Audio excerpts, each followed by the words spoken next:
मराठा आरक्षणाच्या GR-मुळे ओबीसींचं आरक्षण संपलं असा पुनरुच्चार लक्ष्मण हाके यांनी केलेला आहे। जोपर्यंत मराठा आरक्षणाच्या GR-चा निकाल लागत नाही तोपर्यंत स्थानिक स्वराज्य संस्था निवडणुका पुढे ढकला अशी मागणी हाकेंनी केली आहे। गेली 7 वर्ष महापालिकांच्या निवडणुका झाल्या नाहीत, त्यामुळे पुन्हा निवडणुका 1 वर्ष पुढे ढकलण्याची मागणी हाके यांनी केली आहे।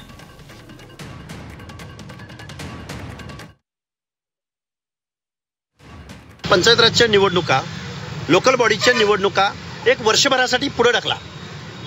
पुढे तुम्ही गेली 7 वर्ष निवडणुका घेत नाहीयेत, मग ओबीसीच्या सहभागाशिवाय तुम्हाला निवडणुका घ्यायच्या आहेत का? एका बाजूला सन्माननीय न्यायालयानं ओबीसीचं आरक्षण टिकवलंय आणि दुसऱ्या बाजूला तुम्ही GR काढून मराठा बांधवांना ओबीसी मधून उभं राहायला एक प्रकारे मुभा दिलेली आहे। जोपर्यंत न्यायालयामधून या प्रश्नाचा सोक्षमोक्ष लागत नाही तोपर्यंत 1 वर्ष निवडणुका पुढे ढकला ना। आणि मुख्यमंत्री महोदय, तुम्हाला ओबीसीचं प्रतिनिधित्वाशिवाय इथल्या लोकल बॉडीज पुढे न्यायचे आहेत का? त्यामुळे आम्ही ओबीसी बांधव संभ्रमित आहोत। या निवडणुका 1 वर्षासाठी पुढे ढकला।